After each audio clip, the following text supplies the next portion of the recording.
Bé, bona tarda. Bon vespre, buenas noches.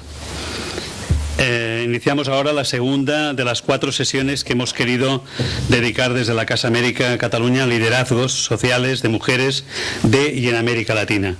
2 sesiones esta semana, la del pasado martes con las 2 estudiosas y cubanas, y otras 2 más el próximo mes de marzo para abordar el papel de la mujer en la gobernanza local y también en la gobernanza global.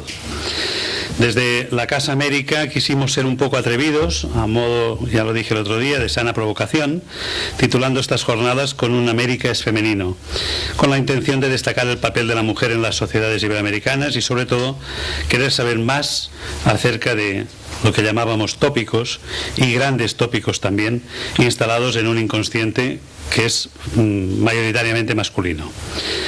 Queremos agradecer muy especialmente el patrocinio y el apoyo de la Diputación de Barcelona y del Área Metropolitana de Barcelona, la AMB. Muchas gracias por la confianza y la complicidad. Permetin que dongui pas ara, que dé paso a una grabación que nos llega desde San José, la capital de Costa Rica, con unas palabras de la Secretaria General Iberoamericana, Rebecca Greenspan.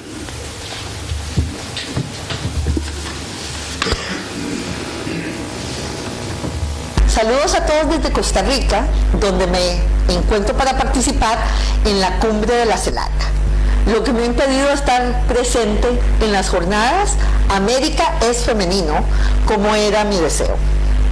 Agradezco a Casa América Cataluña la invitación para participar en estas jornadas y les considero un ejemplo de cómo se ha construido el espacio iberoamericano, que como he dicho se ha construido de abajo para arriba, se ha construido a través de las historias compartidas a ambos lados del Atlántico, a través de las familias, las migraciones, la cultura, las empresas. Es esto una construcción real, hecha por la gente, en la Casa América de Cataluña, que está plenamente implicada desde hace más de un siglo, y les felicito realmente por su trabajo fructífero de todos estos años. Permítanme felicitar también al Parlamento de Cataluña, a la Diputación de Barcelona y al Área Metropolitana de Barcelona por la organización de esta iniciativa, pues todavía sigue siendo muy necesario poner mucha atención a la situación de la mujer en la vida pública, en la sociedad en general y en la región iberoamericana. El compromiso con la equidad de género me ha acompañado a lo largo de mi carrera y considero que este es un tema clave, por lo que una de mis primeras declaraciones al asumir mi responsabilidad como Secretaria General Iberoamericana fue precisamente eso: situar el tema de género en los ejes fundamentales de esta institución y de todas las instituciones iberoamericanas. Iberoamérica ha avanzado mucho en el tema de equidad de género. No podemos desconocer todo lo que hemos logrado. Tenemos en este momento 3 presidentas electas en la región, en Chile, en Brasil, en Argentina. Mi propio país eligió una presidenta mujer, tenemos vicepresidentas y ministras en el área iberoamericana, pero lo cierto es que aún a pesar de todo ese avance, sigue habiendo una gran brecha entre el peso demográfico de las mujeres, 50% de la población, y su representación en el ámbito político. Y lo mismo nos pasa a nivel de las empresas, y lo mismo nos pasa a nivel de la sociedad.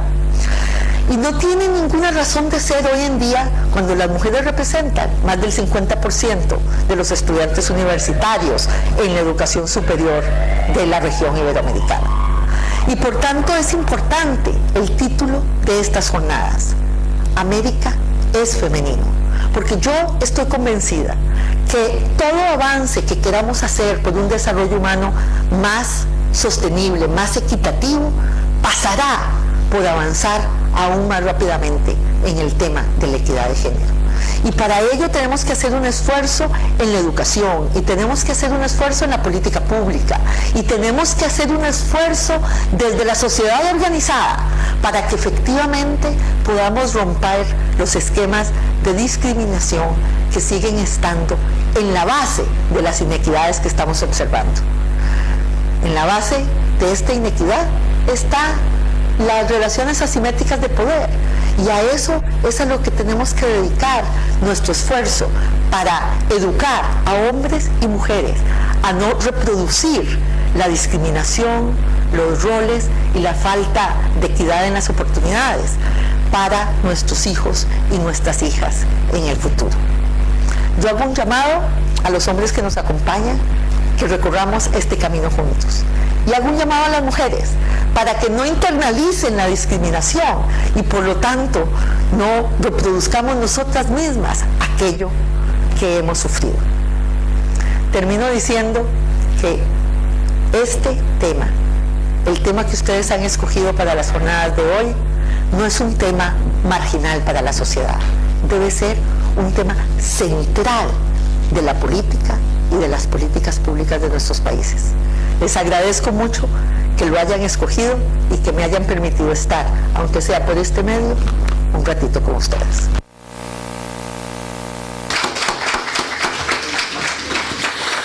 Bueno, abordamos hoy la segunda de las sesiones de esta semana, dedicada en esta ocasión al liderazgo de una joven mujer de origen ecuatoriano, Cristina Jiménez, licenciada en Ciencias Políticas, que reside en Estados Unidos, en Nueva York concretamente, desde hace ya 17 años. Tiene permiso de residencia, ya puede explicarnos después cómo lo obtuvo, y lidera una organización con unos 200.000 afiliados y presencia en 26 estados de la Unión, de nombre United We Dream. Se calcula que en Estados Unidos habría unos 12 millones de personas indocumentadas, sin papeles, y como saben, el presidente de los Estados Unidos, Barack Obama, tiene intención de aprobar por decreto la regularización de entre 2 y 2,5 millones de estas personas, con la oposición, claro ahora, del Congreso y del Senado norteamericanos, con mayoría de integrantes del Partido Republicano. De ahí el título de esta sesión de máxima actualidad, a nuestro juicio, los indocumentados de Obama. Muchas gracias, Cristina, por haber aceptado nuestra invitación. Comparto con ustedes también que nos llegó un mensaje de la presidenta de Chile, Michelle Bachelet, personalidad latinoamericana, por todos ustedes conocida, que ocupó el cargo de directora ejecutiva de Naciones Unidas Mujeres. Voldria ara cedir la paraula al senyor Jordi Portabella, vicepresident de l'àrea metropolitana de Barcelona, institució patrocinadora d'aquestes jornades juntament amb la Diputació de Barcelona. Moltes gràcies, Jordi, per estar aquí aquesta tarda, i voldria també abans agrair especialment al periodista Antoni Bassas, no cal que el presenti massa, que hagi acceptat de moderar i conduir aquesta sessió. Com tots vostès saben, l'Antoni Bassas va ser corresponsal als Estats Units de TV3 i ara forma part de l'equip directiu del diari Ara, però em consta que continua més o menys vinculat a l'actualitat dels Estats Units, també pels seus escrits, pels seus articles, pels seus comentaris i pel seu programa de televisió al diari Ara. Moltes gràcies, Antoni, també. Després, en què acabi el Jordi, ja condueixes directament la sessió. Senyor Portabella, endavant. Molt bé. Doncs moltes gràcies al Toni Traveria, sobretot per haver-nos vingut a trobar amb la idea de fer aquestes jornades que des del primer moment ens van semblar necessàries i destacades. Sabem que al darrere de l'organització d'aquestes jornades doncs hi ha hagut molta feina, no poques vicissituds, i que al final doncs les hem pogut superar. També dic que estic encantat d'estar amb la Cristina Jiménez perquè m'interessa molt el que dirà, tot i que ja anuncio que malauradament demà tenim plenària a l'Ajuntament de Barcelona. Jo soc regidor de l'Ajuntament de Barcelona i han sortit aquesta mateixa tarda, cosa habitual el dia anterior als plens, un cert liu, i és probable que me n'hagi d'anar abans que acabi. I també encantat de compartir la taula amb un periodista de la categoria reconegut, a més, que no sempre és fàcil, del Toni Bassas. I amb tots vostès, perquè quan venia cap aquí el que pensava és, fixa't que bé, aniràs a un lloc on hi ha homes i dones, així a ull nu, hi ha un percentatge una mica més elevat de dones que no d'homes, cosa que li pertoquen a les jornades, que estan disposats a passar aquesta tarda, i molt probablement no només aquesta tarda sinó altres tardes d'aquest cicle de conferències, per tal de conèixer, informar-se, enriquir-se amb les noves perspectives que tenen les realitats globals, les realitats locals i les realitats socials dintre del món intercomunicat en el que vivim. I per tant jo considero que aquests actes són importants per a les persones que venen, però són actes que el que els dona valor és justament que les persones mostrin l'interès per venir a escoltar i debatre aquestes realitats canviants amb les que vivim. Jo penso que fer-ho a través del gènere femení tradicionalment ha estat important i que ara continua siguent-ho. Abans, quan estàvem escoltant el vídeo de benvinguda que se'ns ha emès, doncs la mateixa protagonista deia que s'ha avançat molt però que encara queden coses per avançar.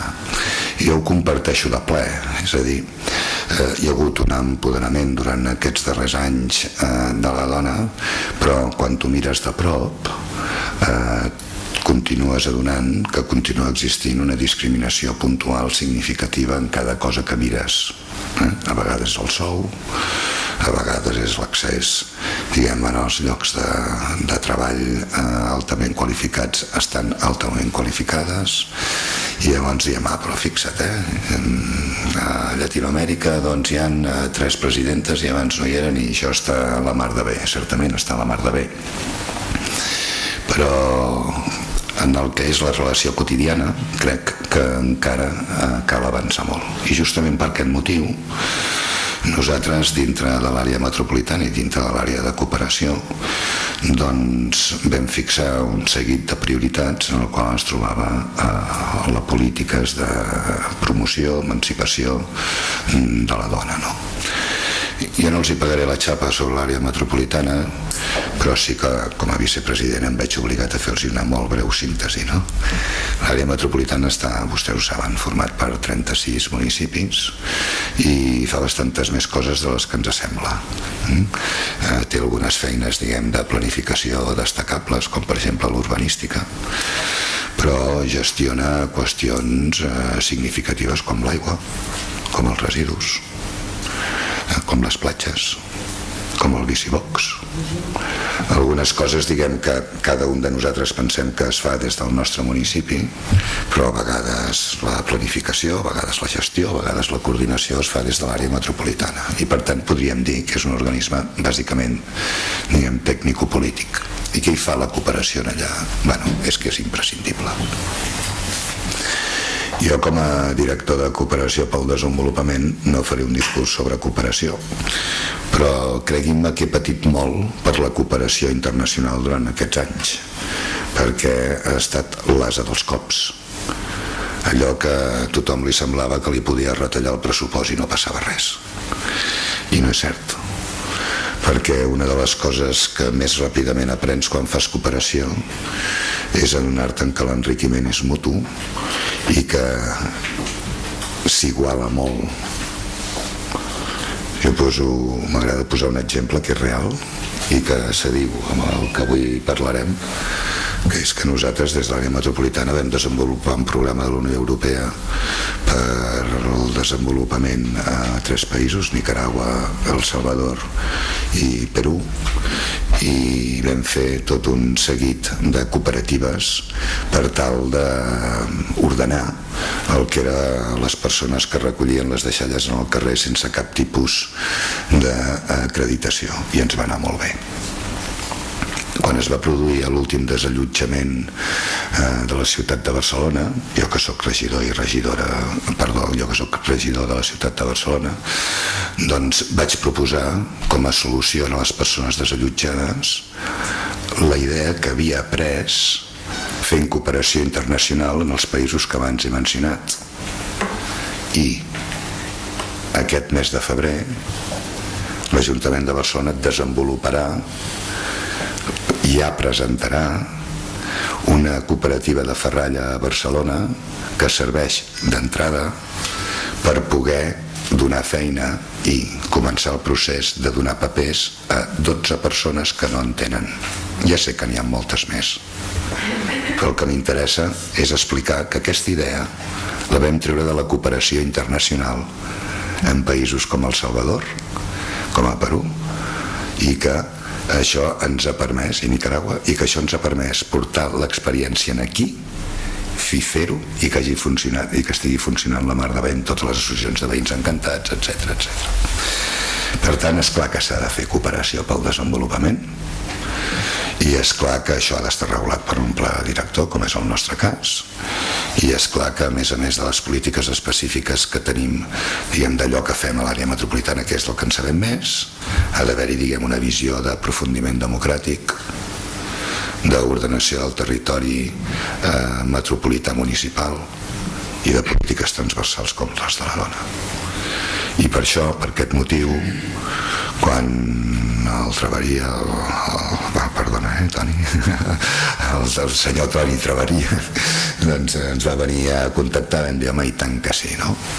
I quan vam veure que teníem la sort de poder compartir taula amb la Cristina Jiménez com a persona, diguem, lluitadora de primera magnitud per als drets de la immigració, vam trobar que aquest no era un tema només d'allà, no? Sinó que és un tema mundial i que si en cooperació ens agrada dir que comunicar és una virtut, estem segurs que escoltar és una necessitat. I estic segur que avui aprendrem i que en traurem alguna cosa per nosaltres mateixos per poder millorar la nostra pròpia societat. O sigui que encantat d'estar aquí, Cristina, moltes ganes d'escoltar-te. Evidentment li dono la paraula al Toni perquè és el que moderarà i a partir d'ara em callo per sort seva i en tot cas el que veuran és que prenc nota.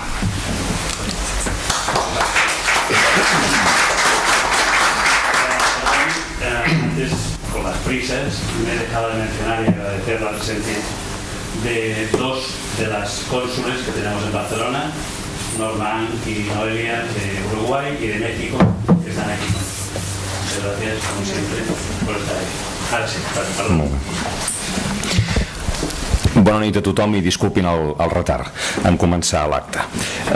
Moltes gràcies a la Casa Amèrica Catalunya per la seva invitació. Deixin-me que la personalitzi en la figura del Toni Traveria, que em va contactar per moderar aquesta sessió amb tots vostès. Em va parlar de la Cristina Jiménez, vaig googlejar la Cristina Jiménez, la vaig veure convidada al meu show favorit de televisió als Estats Units, Morning Joe, MSNBC, un dia que no hi havia Joe Scarborough ni Mika Brzezinski, però vaig quedar captivat per no només pel teu somriure, sinó també per la seva capacitat comunicativa a l'hora d'explicar una realitat que a poc que visquis als Estats Units et captura, que és la presència d'immigració i singularment d'immigració hispanoamericana. Mirin, fa un moment parlàvem justament de la dificultat de la inequitat, deia la Rebecca Greenspan, de la inequitat en el món entre homes i dones, i el regidor Portabella parlava que aquesta inequitat es pot manifestar en diversos àmbits, però allà on toquis sempre trobes algun d'aquests episodis d'inequitat. Bé, ara això passa en societats desenvolupades i en societats on homes i dones, la immensa majoria d'homes i dones, comparteixen els mateixos drets legals i civils. Ara imaginin-se el problema de la inequitat, a més, si li afegeixes la qüestió de la indocumentació, és a dir, de les persones que no tenen papers per viure en un país, que hi treballen, que han vist néixer els seus fills que s'estan convertint en ciutadans d'un altre país que no pas el d'origen d'aquesta persona, però que no tenen papers. Bé, això és el que es veu formalment i diàriament als Estats Units. Mirin, una anècdota personal. Jo vaig arribar a treballar a Washington el mes de maig de l'any 2009, vaig arribar un dissabte i m'havien advertit que el que havia de fer... Com vas de català? Vas bé o no? Sí? Te voy siguiendo, sí.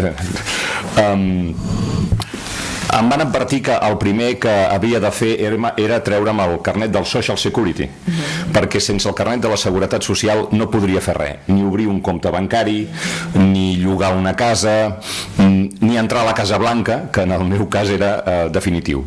De manera que la primera cosa que vaig fer el dilluns a les 9 del matí va ser anar a una oficina del Labor Department, del Departament de Treball, amb un retrat de Barack Obama, perquè aquestes coses de la burocràcia són iguals a tot arreu. Hi ha la foto del president, hi havia la foto de la secretària de Treball, Solís, era? Sí, o ja no és, era la ministra de Trabajo. Allà estaven, vaig fer la meva cua, i quan va ser el meu torn vaig dir: bon dia, vinc a demanar el número de Social Security. I em diuen: però vostè quin document porta? Dic: vaig arribar als Estats Units abans d'ahir, dissabte, i vinc a demanar el paper. I em diuen: no senyor, vostè no ha entrat encara als Estats Units.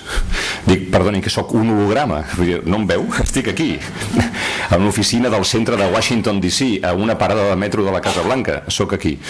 No senyor, vostè ha entrat al passaport, miri, veu, el passaport està segellat. Diu: sí, però vostè ha entrat en el sistema de Homeland Security, vostè ha entrat als Estats Units des del punt de vista de la seguretat, però fins que Homeland Security no li digui a Labor Department que vostè ha entrat als Estats Units, jo no li puc gestionar el seu Social Security.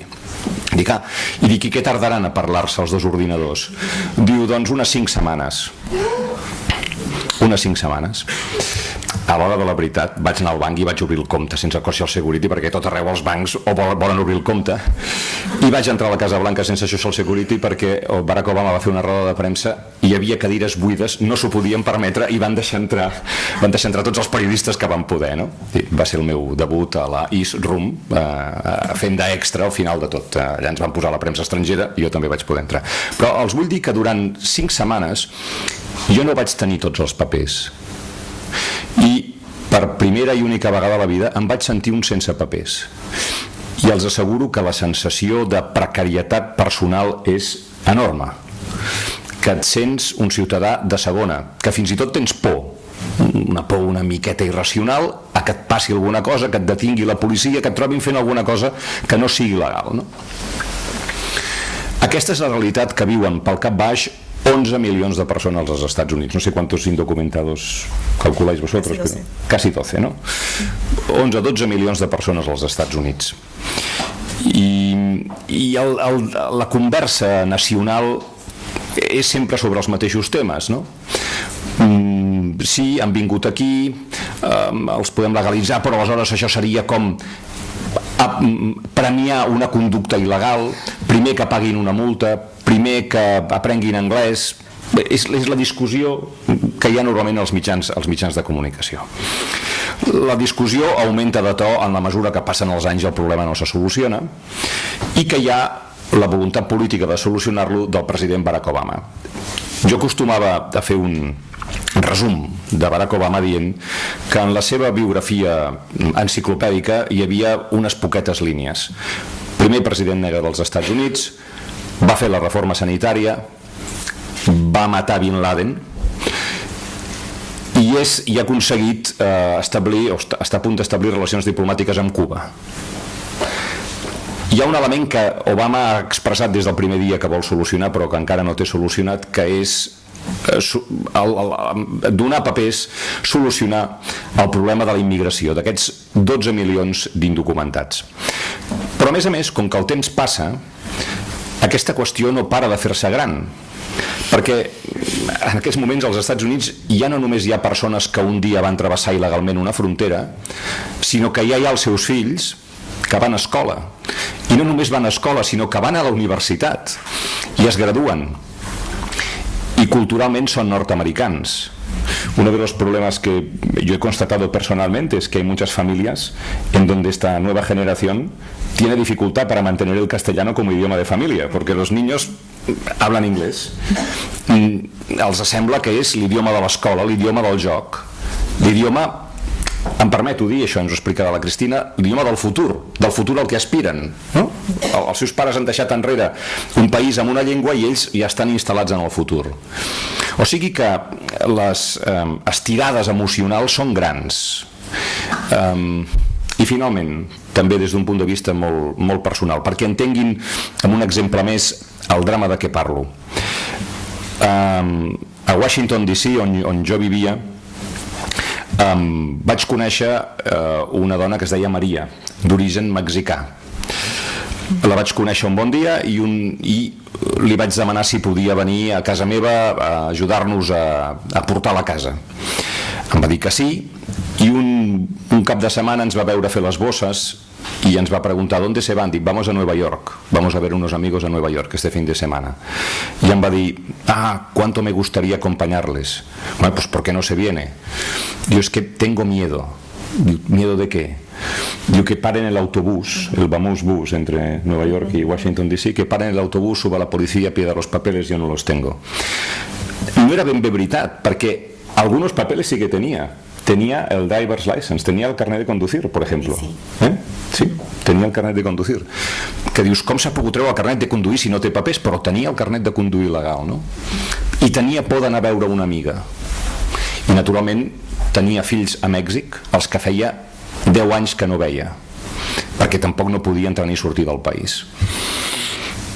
M'imagino que aquesta situació deu ser desgraciadament molt freqüent entre la gent, entre els hispans, que finalment globalment considerats des d'un punt de vista estadístic estan assolint, i la Cristina ens en pot parlar, uns èxits d'integració en la vida americana enorme.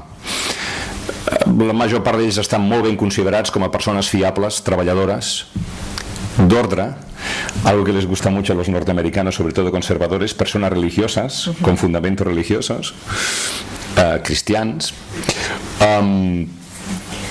persones que des d'un punt de vista, insisteixo, estadístic, ja comencen a tenir, ja tenen clarament taxes d'atur inferiors a les que es dona, per exemple, entre els afroamericans.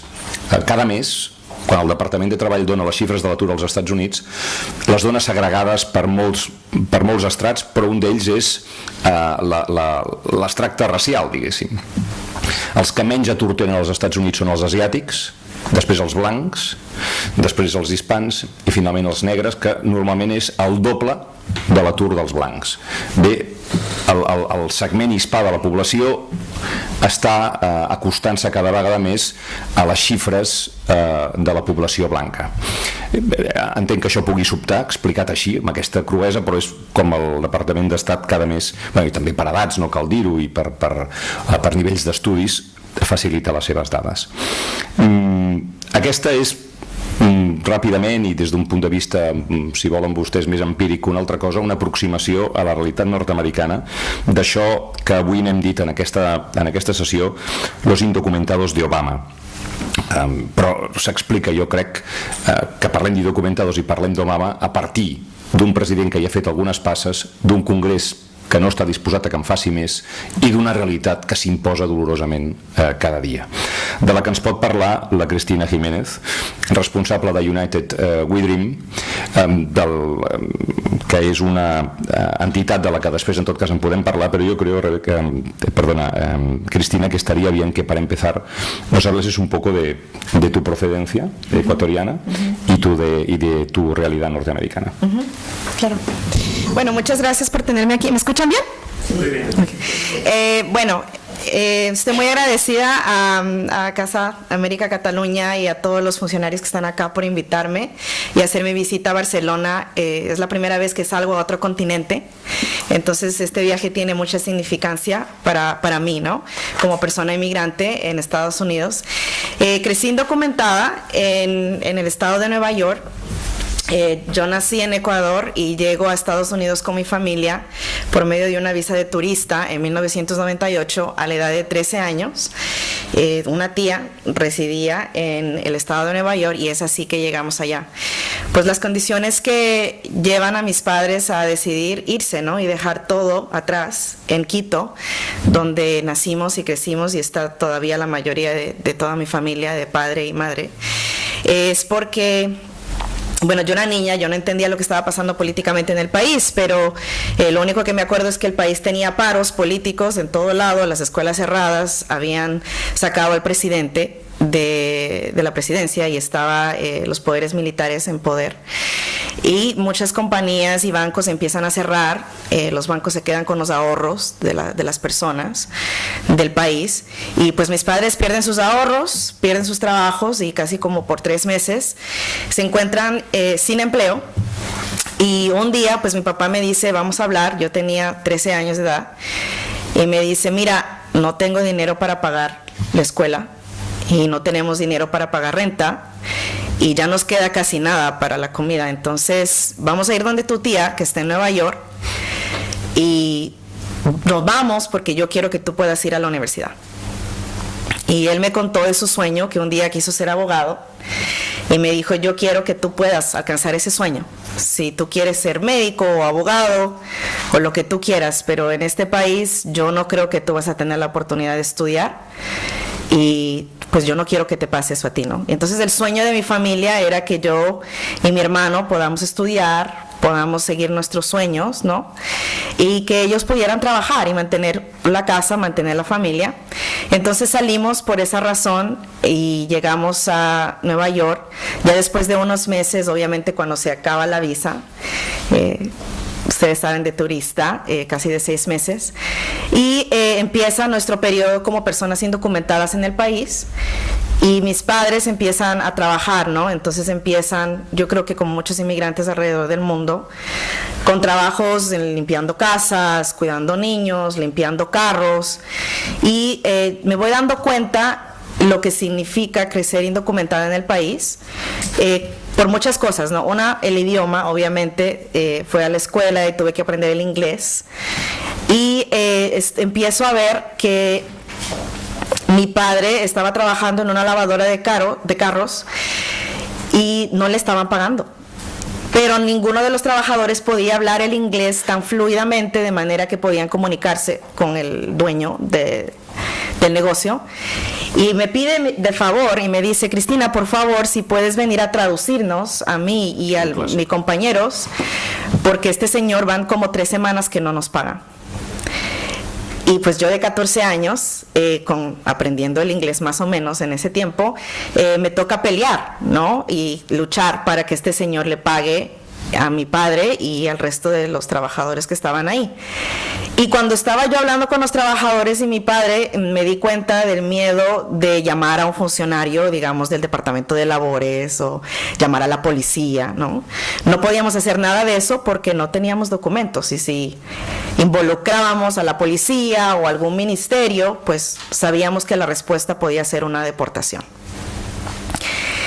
Entonces esa fue una de las primeras experiencias donde uno se siente un poco lo que tú describías, Anthony, y de no sentirse sin poder hacer nada, ¿no?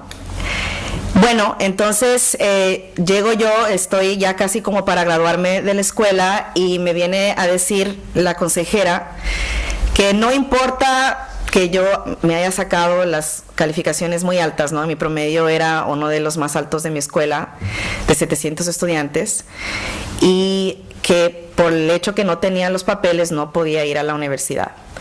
Ahora, en ese momento, para mí, ese era el sueño por el cual mis padres llegaron al país, era el sueño con el cual yo vine, de poder estudiar, de poder ser abogada. Y aparte de eso, cuando uno está en la escuela, y como tú explicabas, Antonio, ¿no?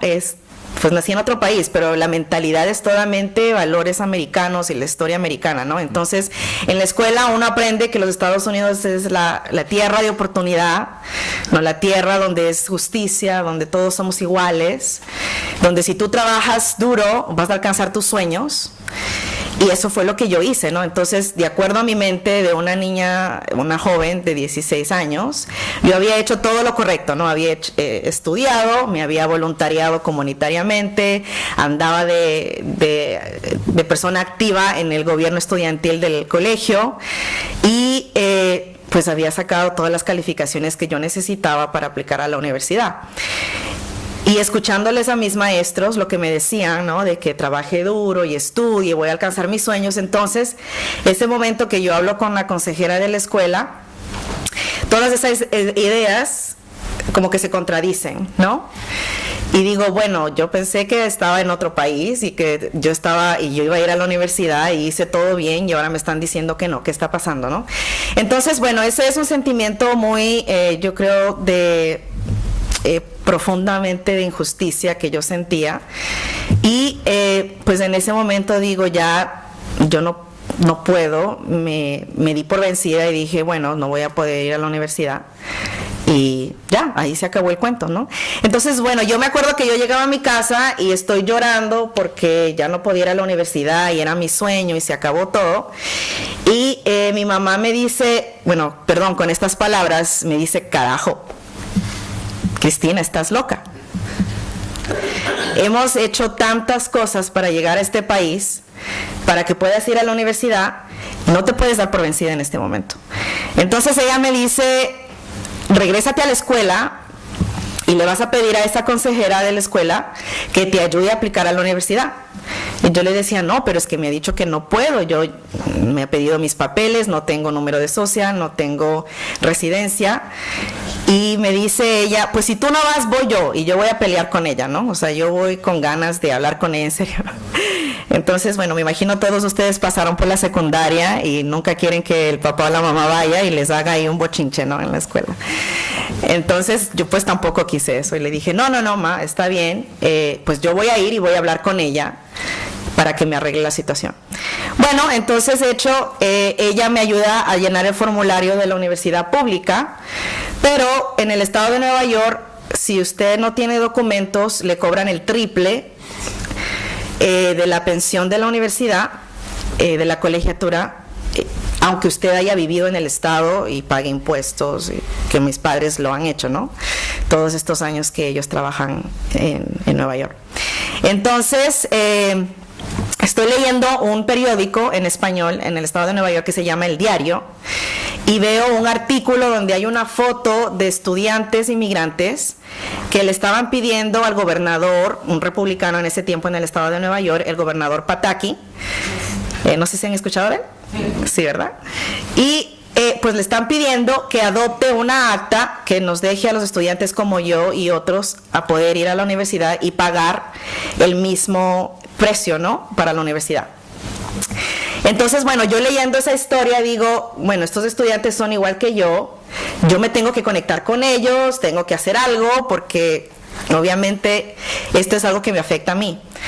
Y esa es la historia un poco de cómo yo conozco a estos estudiantes y nos juntamos, todos teníamos las mismas historias, obviamente de diferentes países, México, Guatemala, Perú, Colombia, y empezamos a decir, bueno, no somos los únicos y tal vez hay muchos más. Y así es que empezamos nosotros a organizar otros estudiantes en el centro de la Universidad de Nueva York. Y bueno, la pelea de nosotros era déjenos ir a la universidad, ¿no? Hasta que nos empezamos a dar cuenta que el problema de migración era aún más serio que eso. Siempre sabíamos y teníamos dentro de nuestra mente el miedo de ser deportado, siempre está ahí. O sea, eso nunca desaparece. Uno siempre sale a la calle con el miedo de que algo le pueda pasar y usted no regrese. Pero con la vida, ¿no?, diaria, cotidiana, a veces se te olvida. Y un día estamos planeando una conferencia nacional donde queremos llevar a otros jóvenes de otros estados para compartir, ¿no?, nuestras historias, ayudarnos el uno al otro, a ver si podíamos juntarnos y hacer un esfuerzo nacional. Y un muchacho de Nueva York dice, bueno, yo voy a ir a la conferencia nacional para representar al estado de Nueva York. Y me dice, Cristina, vente conmigo. Y le digo, no, yo tengo miedo. Esta conferencia iba a ser en Chicago y yo le dije, yo no me voy ni en tren, ni caminando, ni en bicicleta, ni en avión, porque yo tengo miedo de que alguien, un oficial, me vea, me pida papeles y me deporten, ¿no? Entonces yo digo, pero si tú te arriesgas, vete tú. Y pues nos mantienes al tanto, que llegues bien. Entonces él dice, bueno, yo me voy por tren, porque me siento más a salvo de tomar el avión, ¿no? Porque allá si uno va al aeropuerto, pues obviamente tiene más miedo de las autoridades fronterizas y de transportación, ¿no? Bueno, Walter toma un tren un viernes en la noche Ahora, lo que no sabíamos era que el tren, la ruta que va hacia Chicago, pasa por el área de Buffalo, en el estado de Nueva York, que queda a 500 millas de la frontera con Canadá. Y en esa distancia, la patrulla fronteriza tiene toda autoridad de pedirle a quien sea sus papeles de ciudadanía. Esto no lo sabíamos nosotros, ¿no? Totalmente no sabíamos la información. Entonces Walter está en este tren y a las 3 de la mañana el tren para en el área de Buffalo. Entran agentes de la frontera y a todo el que se veía como inmigrante, obvio, le empiezan a pedir sus papeles de ciudadanía, ¿no? Entonces él sabía que si mentía era peor, porque eso es un delito de ley muy castigado si uno miente que es ciudadano en el país, si no lo es.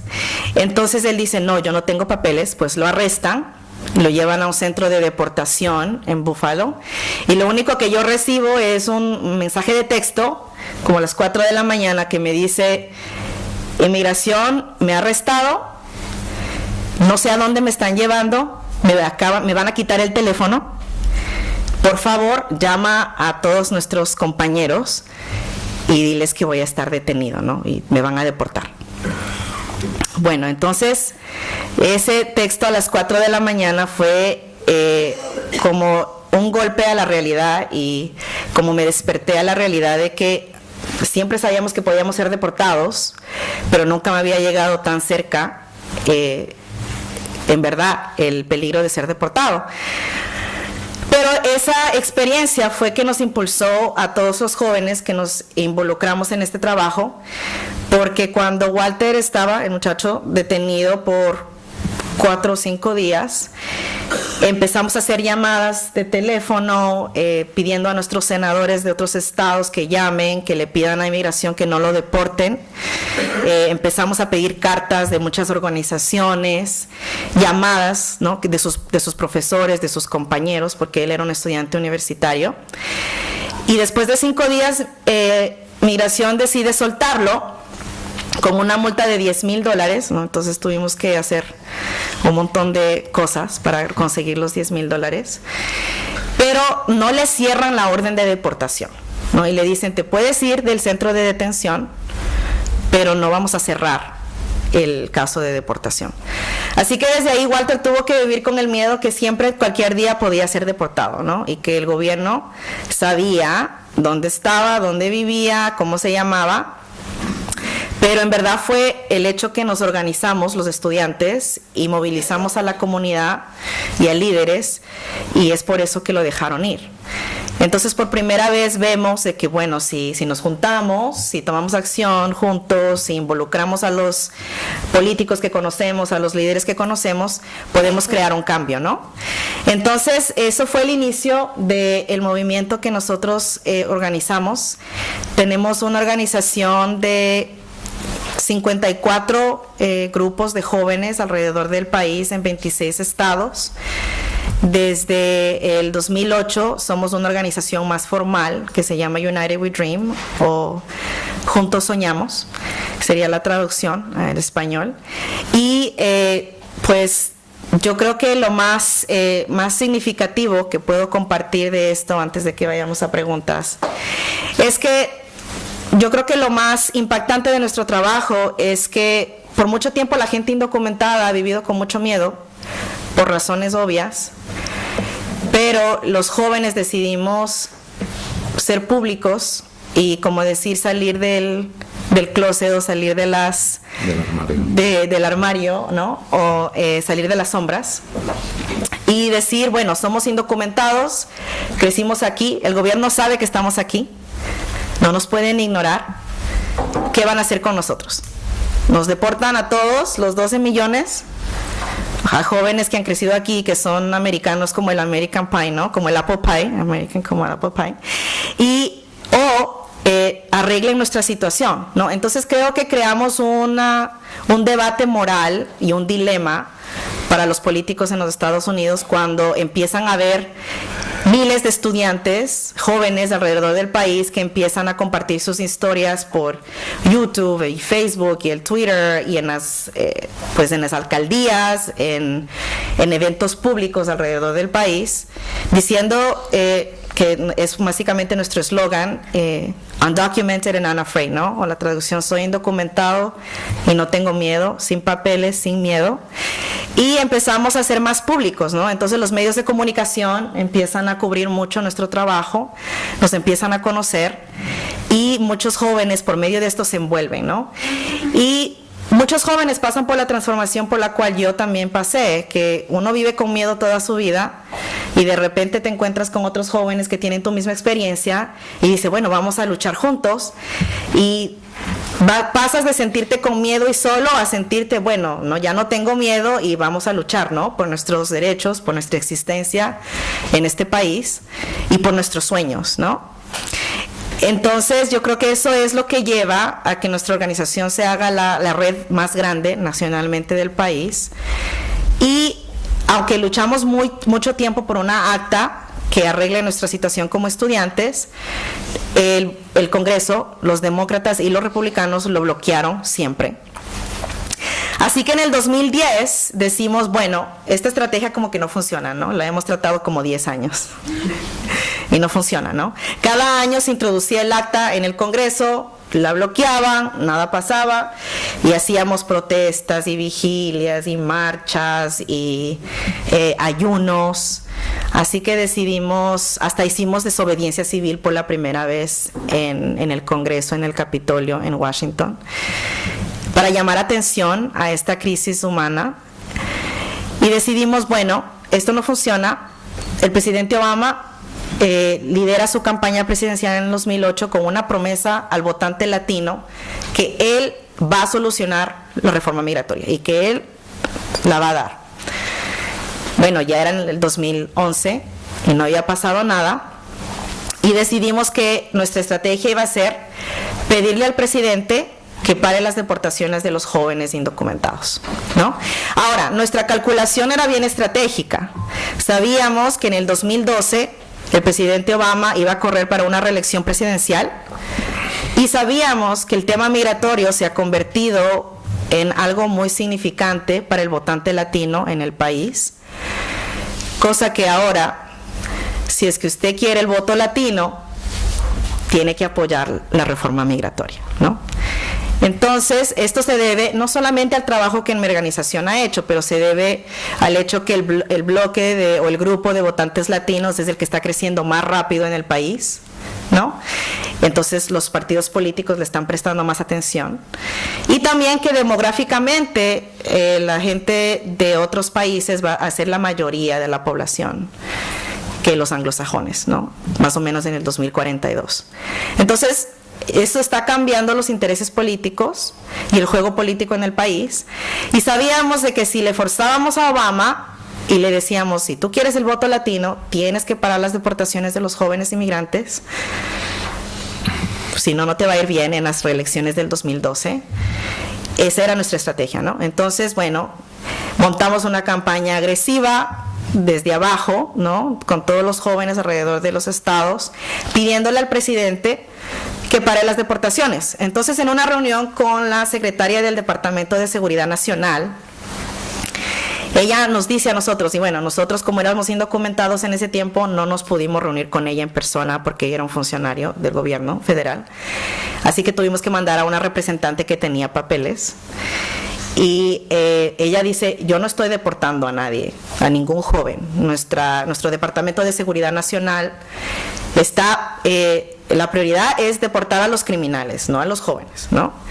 Pero obviamente nosotros sabíamos que esto era mentira, y habíamos hecho un trabajo ya como por 6 meses de colectar casos alrededor del país para mostrar a los jóvenes que estaban en deportación o que ya habían sido deportados, muchos a México. Y cuando ella dice en la reunión, no, yo no estoy deportando a nadie, bueno, ¿no? Mi compañera Natalia, una colombiana de Medellín, saca las carpetas de los casos, ¿no? De la bolsa y le dice, secretaria, aquí están. Todos estos son los jóvenes que su administración ya ha deportado o que están en proceso de deportación. Así que, ¿quién está mintiendo? ¿No? Entonces, bueno, ella se queda asustada y dice, yo voy a pedir a mi agencia que empiece a investigar esto.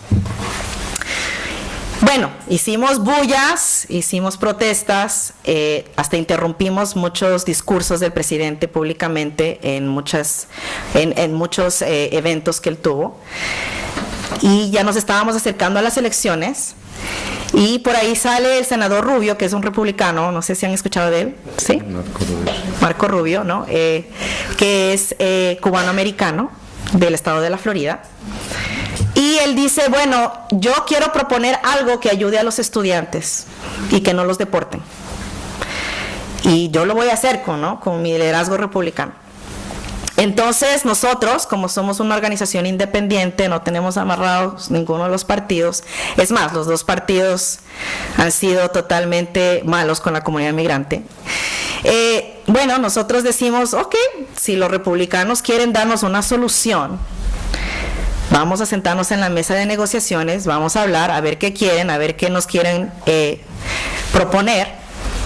Y al presidente Obama, nos estábamos en ese tiempo ya en reuniones con oficiales de la Casa Blanca, les dijimos, bueno, le das el chance a los republicanos que se lleven el apoyo de los latinos para las elecciones del 2012, o lo puedes hacer tú, ¿no? Con tu lapicero, firma la acción administrativa que te estamos pidiendo para las deportaciones de los jóvenes, ¿no? Es tu decisión. O lo haces tú o lo hacen los republicanos. Entonces la Casa Blanca se pone nerviosa y sabían que tenían que hacerlo para poder ganar el voto latino, ¿no? Así que pues yo estaba en California y le habíamos dicho al presidente, si no lo haces, vamos a escalar las protestas, y teníamos ya los grupos listos para protestas en la Florida, que eran estados claves para las elecciones en el 2012, la Florida, Colorado, Nevada, ya estaban todos listos para salir, y yo andaba en Los Ángeles para hacer la otra convocatoria de protestas que ya teníamos planeadas. Así que estas son como 4 horas antes de la acción que íbamos a tener, la protesta que íbamos a tener en Los Ángeles, y pues recibo una llamada de la administración del Obama, del presidente, y me dicen que el día de mañana, o sea, el siguiente día a las más o menos 11 de la mañana, el presidente va a anunciar la acción diferida que habíamos estado pidiendo al presidente para que pare las deportaciones de los jóvenes, ¿no?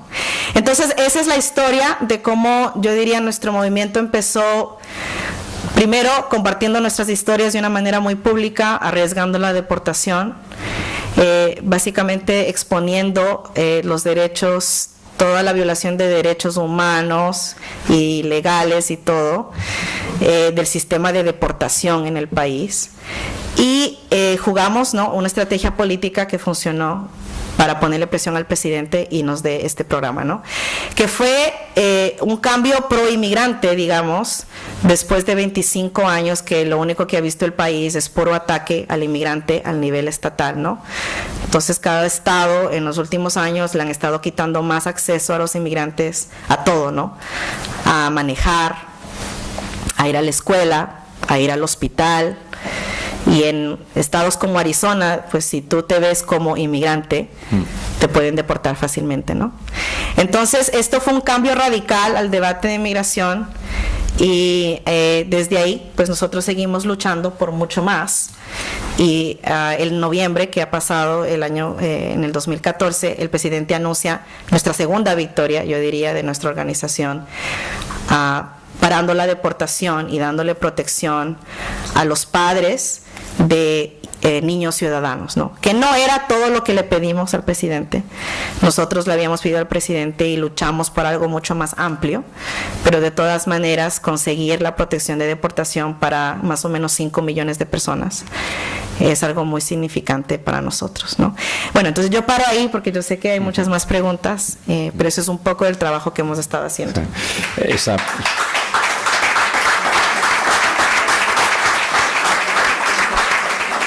Ese anuncio del presidente Obama se realizó en Washington. Aquel día dices que estabas en California. Yo estaba en las puertas de la Casa Blanca cubriendo la noticia con un grupo de compañeros tuyos, me imagino, que gritaban, lo recordaré siempre, ya esta es mi casa, ya esta es mi casa. Gritaban. Creo que era junio de 2012. Sí. El 1 de junio puede ser. Sí. Junio 12. Junio del 2012. Sí. Y fue un día fue un día en que ciertamente las cosas empezaron a cambiar, porque hasta entonces el debate de la inmigración era cuán alta tenía que ser la valla de la frontera entre México y Estados Unidos en Arizona o en Nuevo México, el sheriff más duro de Estados Unidos, el sheriff Joe Arpaio, que aparecía siempre y presumiendo de que tenía a los detenidos. Yo estuve también en esa cárcel de Maricopa County, cómo los tenía ahí detenidos vestidos de rosa en una humillación constante para los detenidos, etcétera, no? És interessant fer-los notar que yo creo que el alma del norteamericano está muy atrapada, tiene un conflicto moral enorme, porque Estados Unidos es un país de inmigrantes, todos son inmigrantes, excepto los nativos, todos vinieron después, ¿no? Y la trazabilidad de una familia norteamericana se puede establecer casi fácilmente 1, 2, 3 siglos atrás, pero es que hay algunos que pueden recordar perfectamente cuando llegaron sus abuelos, un abuelo que solo habla italiano. En Boston, me decía el corresponsal de la televisión irlandesa que cuando va a Boston es como si oyese el inglés que hablaban sus abuelos irlandeses, porque es un fósil del inglés que se hablaba en Irlanda, ¿no? que se ha quedado ahí, ¿no? Es decir, que todo el mundo puede reconocer muy fácilmente de dónde vienen Estados Unidos. Y entonces hay algunas voces que dicen, somos un país de inmigrantes, y otras voces contestan, y de leyes, ¿no? En Estados Unidos, como dijo Thomas Paine, el rey es la ley, ¿no? Entonces hay que intentar balancear, ¿no?, la ley y la historia, ¿no? Y me pregunto, yo creo que es lo que nos interesa ahora, ¿qué perspectivas le ves a la posibilidad de que esto tire adelante, teniendo en cuenta que desde las últimas elecciones de midterm la mayoría en las dos cámaras republicanas? Pues el programa ya ha sido anunciado, ¿no? Y el presidente lo ha firmado.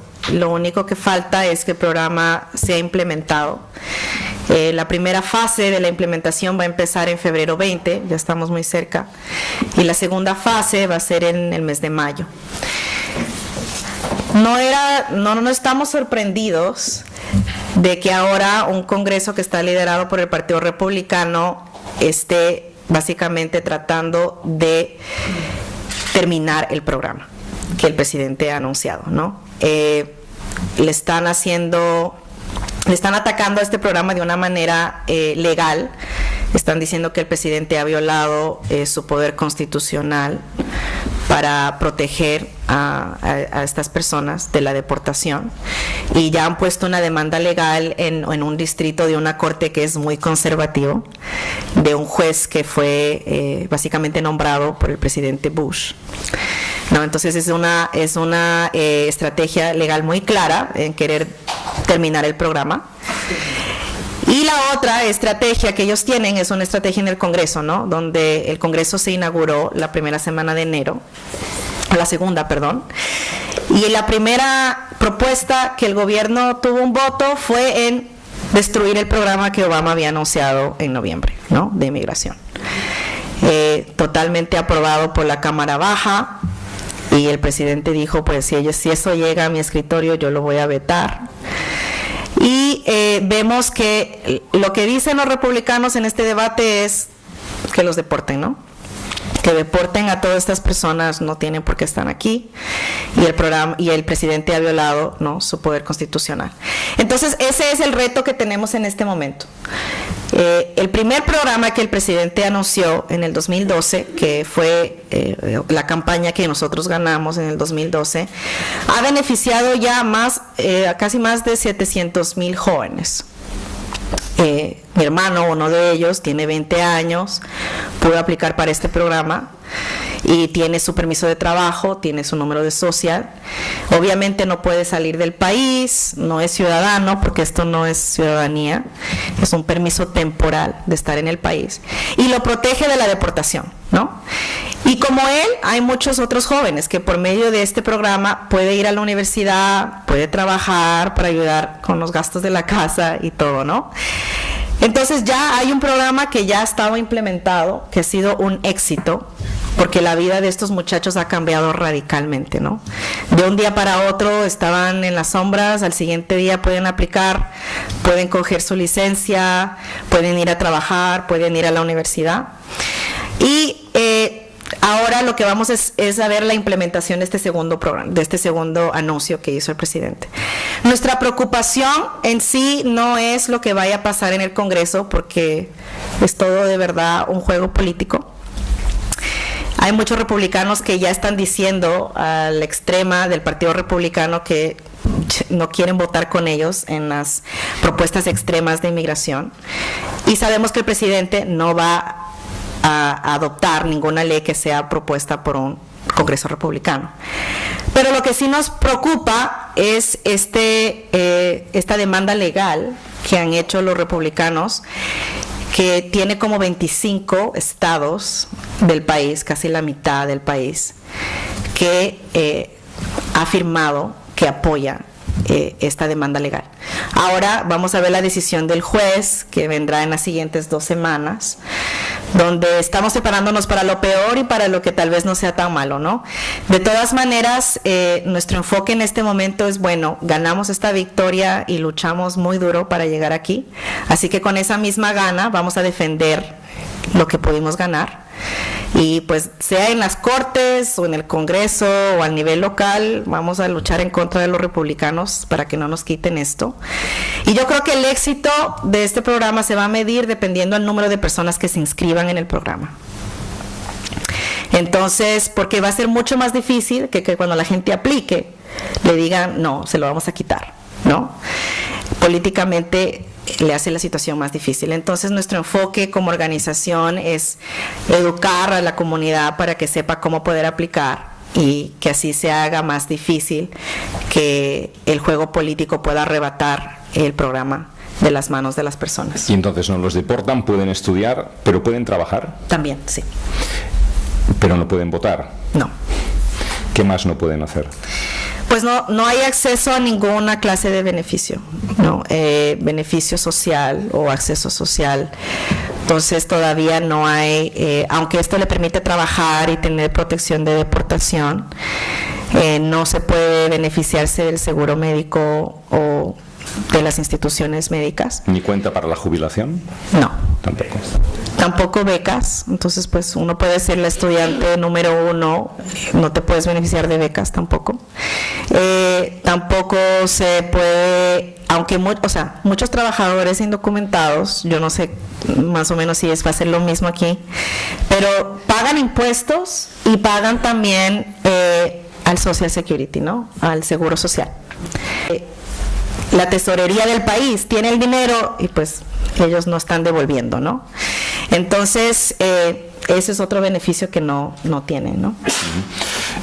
Y siendo así las cosas, ¿qué relación tienes con los Estados Unidos? Perquè, clar, aquesta gent va a escola y cada mañana recitabais el juramento a la bandera. Claro. Que es una fórmula muy breve, que en todas las escuelas públicas todos los niños, ¿no? y los adolescentes hasta que terminan la enseñanza obligatoria, ¿no? Y la escuela americana es una fábrica de hacer norteamericano. Claro. En general, esa es una de las funciones en todas las escuelas del mundo. Sí. Pero cuando topas con esta realidad, ¿uno cómo se siente? Bueno, de mi parte yo creo que de todos los jóvenes que crecieron en los Estados Unidos, que trabajan con nosotros y que en hecho fuimos a la escuela y aprendimos todo y creemos en verdad mucho en los valores del país, yo creo que el mismo hecho y el acto político de organizar y de hablar y de pedir y de luchar por nuestros derechos es ser americano, ¿no? Y es parte de los valores que le inculcan a uno en el país, y nosotros creemos tan profundamente en esos valores que por lo menos para mí es mi casa, es mi país, son valores que ahora son míos, aunque yo no nací en los Estados Unidos. Y lo que yo tengo es el anhelo de poder seguir haciendo este trabajo para que por fin lleguemos tal vez a un día donde el alma estadounidense o del país llegue otra vez a estar viva, ¿no? Con estos valores que vienen de la historia del país, y que nosotros estamos luchando no solamente para que haya justicia y que se cumpla el sueño americano para los inmigrantes, pero para todos en el país, ¿no? Que pues si ya hablamos en un ámbito un poco más amplio, verdad, no hay el sueño americano para casi nadie en los Estados Unidos, ¿no?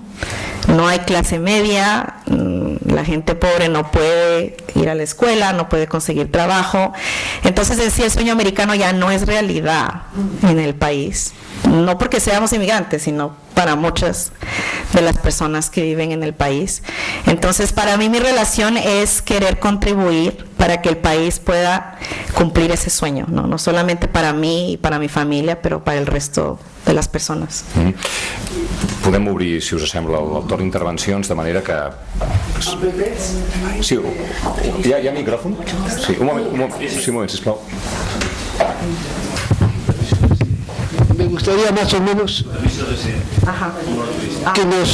que nos presentemos. Dante Torres, de Perú. Una cosa, bueno, hispano-peruano, eso de hispano me parece catalano-peruano, bueno, es igual. Vamos a ver, Cristina, primero te felicito porque eres una heroína, coño, toda tu vida estás luchando.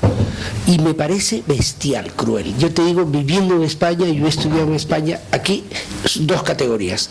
Eras residente, tenías tus papeles y luego te acogías a la doble nacionalidad, países latinoamericanos, más fácil. Pero el que no se podía acoger se casaba con española. Perdona, a mí un amigo dominicano me ha dicho, yo estuve casado con una peruana 2 años.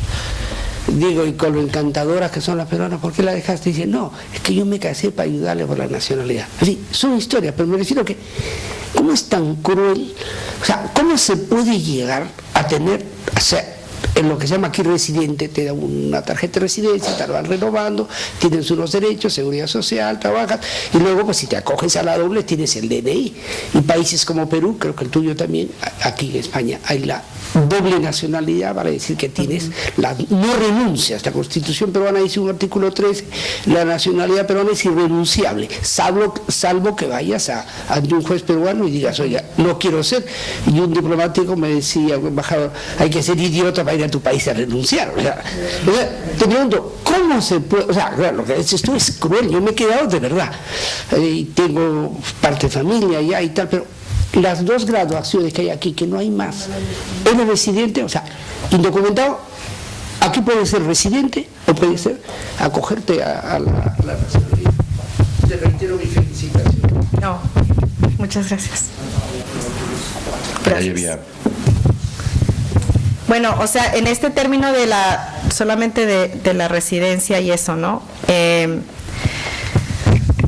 sistema migratorio de allá es centrado en la familia, en la unidad familiar, que es algo irónico porque el presidente ha deportado más de 2 millones de personas, separando millones de familias en el país. Pero así es el sistema. Entonces, si uno está casado con un ciudadano, ahí se puede hacer una petición. Si uno como ciudadano puede también pedir por su hermano o su hermana, pero esas aplicaciones se demoran más de 20 años. Entonces, las personas esperan hasta que sea aprobada, 20, 30 años. Mucha gente se muere y nunca llega a la aprobación. Y pues en mi caso, por ejemplo, fue todo, diría yo, un accidente. Por accidente yo pude salir del país porque tengo mi residencia ahora. Porque hay una ley también que le protege a las personas si son víctimas de abuso doméstico o de un crimen. Entonces, mi pareja, mi esposo, fue atacado por una pandilla en donde yo crecí, en Queens, en Nueva York, y donde lo dejan inconsciente, ¿no? En la calle, pues llenamos un reporte policial, lo llevan al hospital. Y nosotros no sabíamos de que por ser víctima de este asalto, él y yo, porque estábamos en la misma escena, nos podíamos beneficiar por esta visa U. Entonces la visa U, que es una visa de víctima que se creó inicialmente para víctimas de violencia doméstica, le da a la persona un permiso de estadía en el país legal por 4 años y después te dan la oportunidad de aplicar para la residencia legal, ¿no? Entonces esa fue la manera por la cual yo llegué a poder tener una residencia legal. Pero si no hubiera pasado ese asalto en donde casi matan a mi pareja, pues no creo que no hubiera podido salir del país, la verdad, para estar con ustedes. Bueno, quería preguntar, esto parece dantesco, o sea, uno nunca consigue una nacionalidad estadounidense, o sea, el hecho de que uno sea inmigrante y esté sin papeles, ¿esto le marca a uno con la estrella de David o qué? O sea, ya nunca más, pues si esta gente vive 10 años, 20 años en aquel país, además pequeños niños, ¿no? Se han formado y esto no les capacita, o sea, están marcados por un signo indeleble que no les da posibilidades para ser estadounidenses jamás. ¿Funciona así esto? Pues ok, si es que usted nace en los Estados Unidos, así sus padres sean indocumentados, usted es ciudadano, ¿no? Entonces, si otra hubiera sido mi historia, si yo hubiera nacido en Estados Unidos, hubiera tenido la ciudadanía y mis padres seguirían siendo indocumentados como lo son hasta el día de hoy. Entonces, por ese lado, sí hay ciudadanía. Por otro lado, si uno se casa con un ciudadano, puede aplicar para la ciudadanía 3 años después de su casamiento. Entonces, ese es otro medio, otro vehículo para llegar a la ciudadanía. Y la tercera es personas como yo que tienen una residencia legal. Tenemos que esperar 4 años para poder pasar un examen y aplicar para la ciudadanía. Pero para las personas que son totalmente indocumentadas, digamos como mis padres, y así ellos se puedan beneficiar de este programa de Obama que ha anunciado en noviembre, eso no les da camino a la ciudadanía ni les da un vehículo para hacerse ciudadanos, ¿no? Y lo más, yo creo lo más grave de este debate es que cuando hablamos de una reforma migratoria, ¿no?, compleja, donde se pueda arreglar el estatus migratorio de la gente indocumentada en el país, la propuesta republicana es que estas personas nunca puedan ser ciudadanos del país, ¿no? Que se les dé permiso de trabajo, que puedan vivir en el país, que se puedan ir y puedan regresar, pero que nunca tengan camino a la ciudadanía.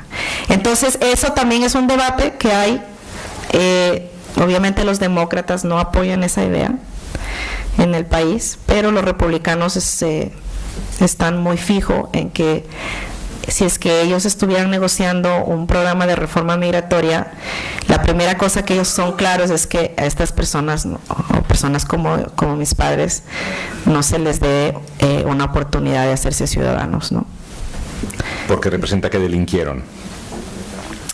No, bueno, el argumento de ellos es: estas personas han roto la ley, ¿no? Viven en el país sin documentos y no podemos darles el beneficio de ser ciudadanos. Hay ideas de, bueno, que paguen una multa, ¿no? Bueno, eso está en todo, ¿no? Por ejemplo, en el programa de acción diferida tiene que pagar $465 por la aplicación, tiene que comprobar que nunca ha tenido problemas con la policía, tiene ciertos requerimientos, ¿no?, que ha ido a la escuela, que ha pagado impuestos. Entonces, todos los programas de inmigración tienen requerimientos y multas, pero así uno pase todo eso, no consigue la ciudadanía. No. Mis preguntas.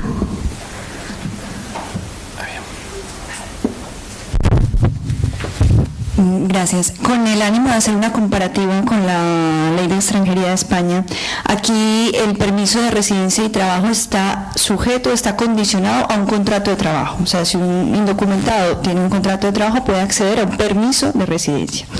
¿Cómo funciona esto en Estados Unidos? Si un indocumentado tiene un trabajo, que entiendo que lo tienen, pero si logra conseguir un empleador que le haga un contrato legal, ¿eso no le da ninguna ventaja? No. Digo no porque eso no nos pasa a la mayoría de personas que estamos ahí indocumentadas. Esto usualmente sucede con personas en la industria tecnológica o IT, lo que se llama, ¿no? De el internet y informática. Entonces, las compañías que ahora están pidiendo muchos trabajadores de lugares como la India, por ejemplo, ellos sí pueden pedir a trabajadores por medio de contratos. De todas maneras, ellos están también insatisfechos porque no hay suficientes visas para la demanda de trabajadores que ellos quieren. Entonces, cuando hablamos de reforma migratoria, los intereses corporativos, especialmente de compañías de internet como Google y Facebook y otras, se han juntado y han hecho una organización donde también está pidiéndole al Congreso que arregle el número de visas. Entonces sí hay esa posibilidad, pero la verdad trabaja más con profesionales, ingenieros o en diferentes áreas de carreras más avanzadas, pero no yo diría en la clase trabajadora. No. Felicitarte y quería preguntarte, ¿cómo llegó esa información? ¿O solamente hay demócratas y republicanos? ¿No hay una tercera vía, como está pasando aquí con Podemos o ha pasado ahora en Grecia, con los indignados? ¿Ha llegado información? ¿Hay alguna posibilidad? Los indignados serían algo, algún movimiento a la izquierda. Sí, sí. Bueno, o sea, hay movimientos en el país en este momento, yo diría fuertes de derecha y también de izquierda. Ninguno se ha formalizado en un partido político, ¿no? Entonces los únicos partidos políticos que son dominantes es el republicano y el demócrata. Hay algunos partidos que son muy pequeños, como el Green Party o el Partido Verde o el Partido Independiente, pero digamos no tienen visibilidad en el país. En estados un poco que son más progresistas, o diría de más de izquierda, como el estado de Nueva York, por ejemplo, hay un tercer partido. Pero por mi opinión, el partido se llama Familias Trabajadoras, pero mi opinión es de que es lo mismo que los demócratas, mi análisis, ¿no? Entonces sí hay un poco, yo diría, pero no algo que se ha formalizado tanto en el país. Yo diría que lo que hay ahorita son como fuerzas sociales que están empujando a cada partido en diferentes lados, ¿no? Entonces, al lado republicano hay una fuerza muy grande de un movimiento que se llama el Tea Party. Me imagino que han escuchado. Y esta es la extrema derechista, ¿no? Bueno, son senadores y congresistas que, por ejemplo, dicen a los inmigrantes que son animales, que son bichos, que se vayan del país. Son los que le han dicho a Obama que no es americano, que es de África, ¿no? Entonces, bien a la derecha. Y tenemos otra fuerza un poco que yo creo que todavía está en evolución, de Occupy Wall Street, ¿no? El grupo que empezó a hacer un movimiento político alrededor de el 1% de la población que controla toda la riqueza del país, ¿no? Y el resto somos el 99%. Y esto creó un movimiento como de justicia económica, pero tampoco, otra vez, no es que ha llegado todavía a formalizarse como un partido político. Y yo diría que algo nuevo que está pasando en el país es el movimiento de jóvenes negros que están pidiendo la justicia racial en el país, ¿no? Porque esto de que porque Obama es presidente y es el primer negro se acabó el racismo, obviamente es mentira. El país creo que tiene muchos problemas todavía con el racismo al nivel sistemático, institucional y cultural. Entonces ahora hay un movimiento de jóvenes que está trayendo otra vez esta fuerza social por justicia racial, pero pues no se ha convertido en un partido político. Occupy Wall Street seria l'equivalent dels indignats en aquí.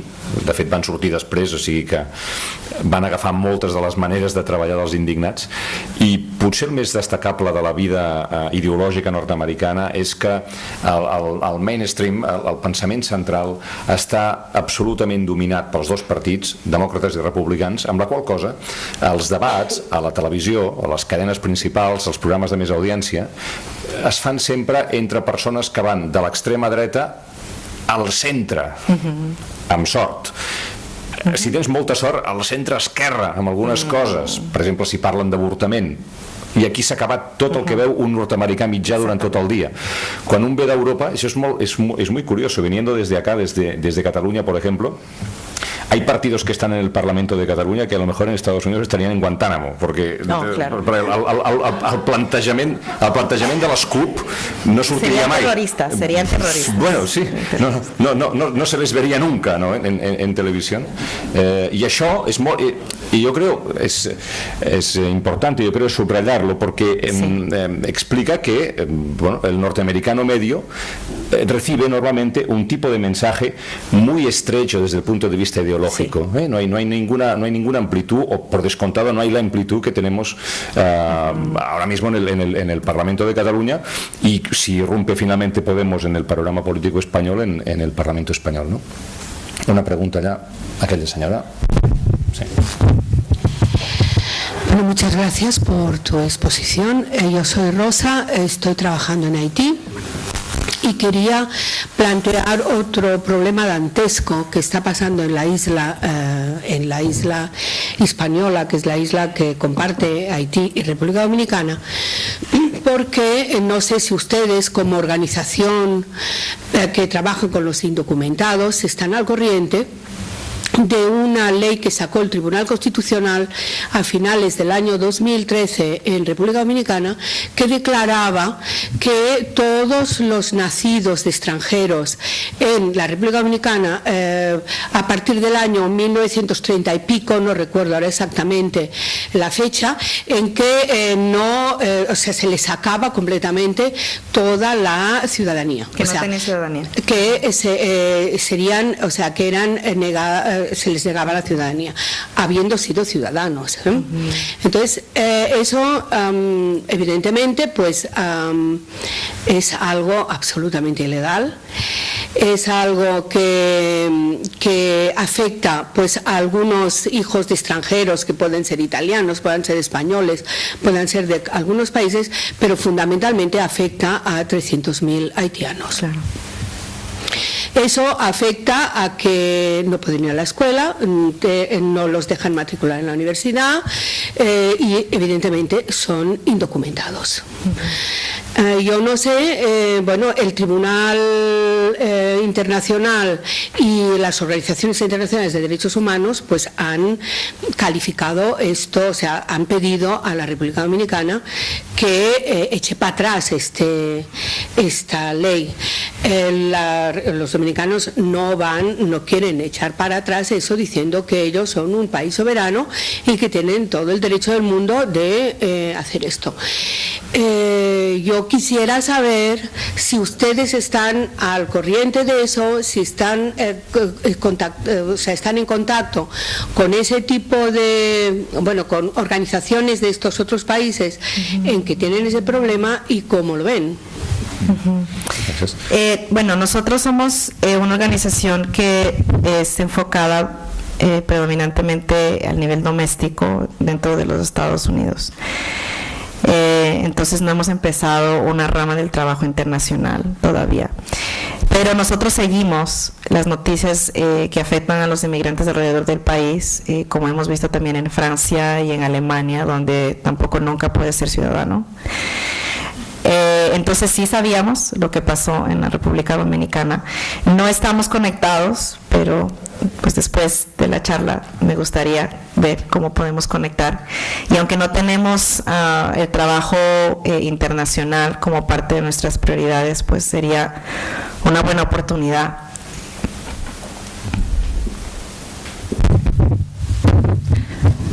Hola, aquí. La las adopciones, una pareja americana puede adoptar niños de Sudamérica, por ejemplo, o es totalmente imposible, ya que gente que están allí no pueden legalizarse, y una adopción, una pareja que pudiera mantenerlos y tal cual, si pudiera adoptar un niño de Paraguay, por ejemplo, o Perú, o lo que sea, o eso... Bueno, no sé si tu pregunta está relacionada con el estatus migratorio de los niños, pero pues si uno es ciudadano americano, tú puedes adoptar niños dentro del país y fuera del país, pero cuando hay adopciones fuera del país, lo que yo sé, más porque tengo amigos que han adoptado niños en otros países, es que tienes que llevarte a las leyes de adopción del país donde vas a adoptar, ¿no? Entonces las leyes son diferentes en Guatemala, en Ecuador, en Perú, pero el hecho de ser ciudadano te permite, ¿no?, hacerlo. Ahora, si eres una persona inmigrante sin documentos, obviamente no lo puedes hacer. Ahora que me haces esa pregunta, también me recuerdo que una de las cosas atrocidad que está pasando en el país es que en las deportaciones de muchas de las familias han quedado muchos niños de padres indocumentados, ciudadanos, que se han quedado sin sus padres y ahora están en el sistema de adopción del gobierno, ¿no? Entonces eso es otro problema que se ha creado por las deportaciones. ¿Alguna otra pregunta? Aquí davant. Hola Cristina, muchas gracias por la exposición y felicidades por la defensa por la lucha que llevas a cabo por los derechos de los migrantes. Yo te quería preguntar, visto vuestro éxito relativo, pero al fin y al cabo un avance en cuanto a esta protección contra la deportación, las demás comunidades de inmigrantes de Estados Unidos, ¿cómo lo están viendo? ¿Cómo lo están viviendo? ¿Se están organizando? ¿Cómo han reaccionado?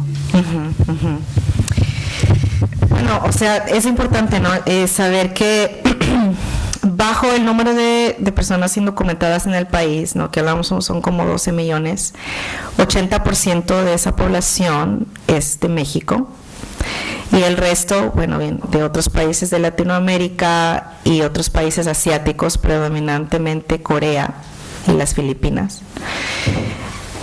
Y también hay muchachos y jóvenes y familias de Bangladesh y de India. Entonces es un grupo mixto, pero el predominante o el dominante es las personas de México, que están en la población que no tienen documentos. Nuestra organización refleja esa dinámica. Entonces la mayoría de personas en mi organización, por ejemplo, son de México. Es más, yo soy como una anomalía de ser ecuatoriana, que no hay muchos. Y también tenemos jóvenes de Corea y de otros países, ¿no?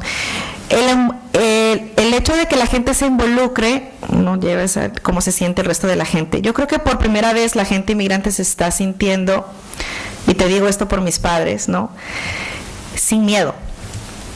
Y se está sintiendo que hay una lucha por ellos, ¿no?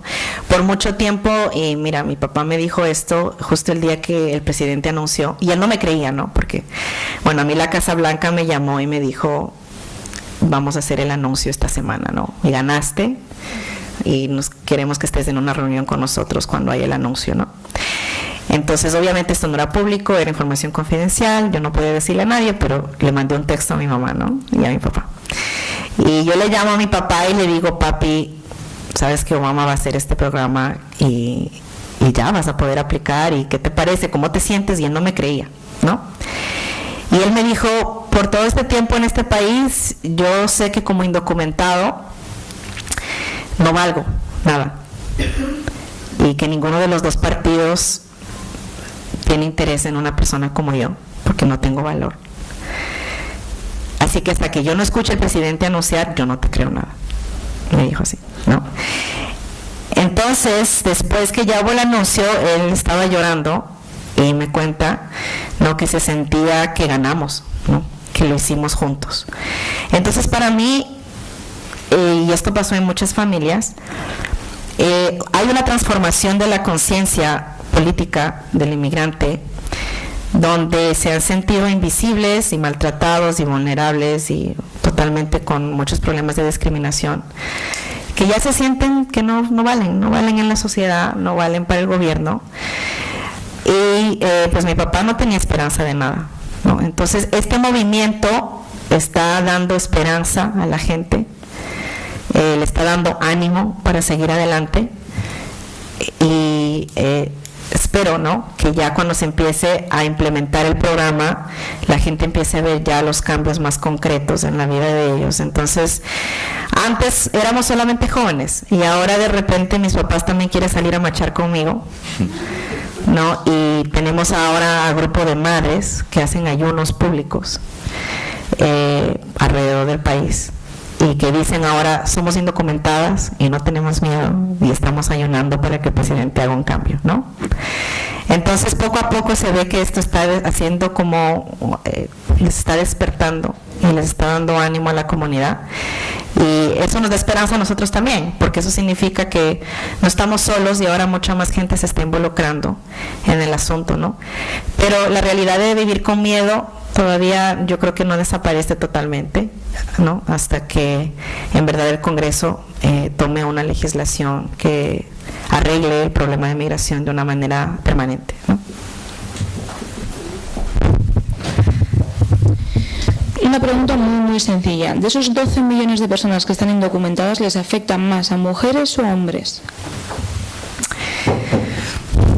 Bueno, la mayor parte de personas son dos grupos: mujeres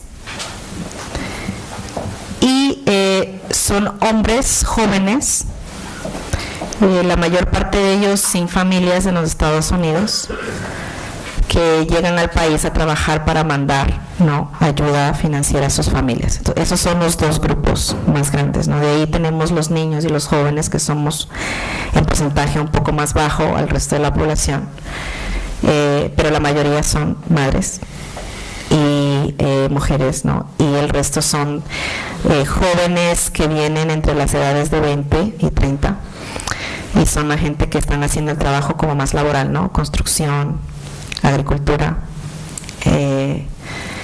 limpiando casas, limpiando los jardines de las casas y arreglando jardines y cosas así. Entonces esas dos son las poblaciones que son que los grupos más grandes. Y por ejemplo, este programa que anunció el presidente beneficia a las personas que tienen hijos ciudadanos. Entonces la mayor parte de jóvenes o hombres solteros que trabajan en el país no tienen ninguna manera de beneficiarse, ¿no? Entonces son parte de los 7 millones que se han quedado sin poder tener ningún permiso temporal. Cristina, un par de cosas solo. En 2 años hay elecciones presidenciales. Entonces, y se acabarán los 8 años de administración demócrata de Obama. Sí. Los precandidatos republicanos, francamente, digamos, muy progresistas, no se ven. ¿Cómo ves tú la posibilidad de que las tímidas reformas de la administración actual, una hipotética administración republicana, digamos, que haga marcha atrás? Y en segundo lugar, el voto hispano está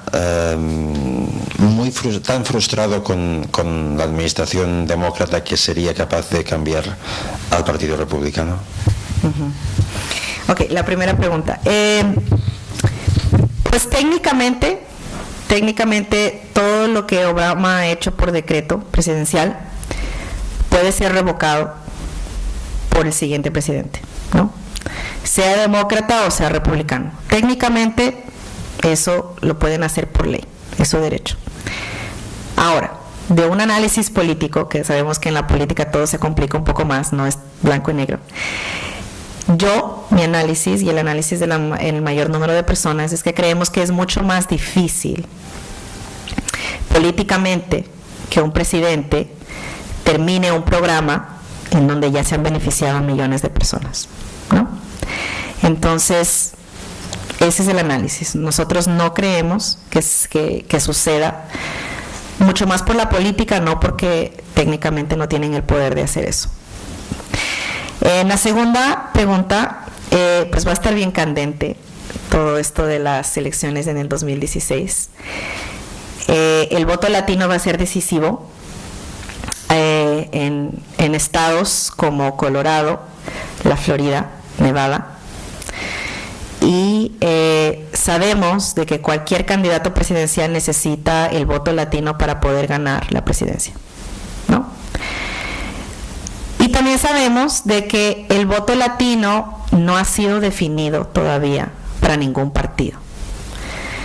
Por ejemplo, la mayoría de votantes latinos votaron por George Bush cuando él corrió como presidente, que es republicano.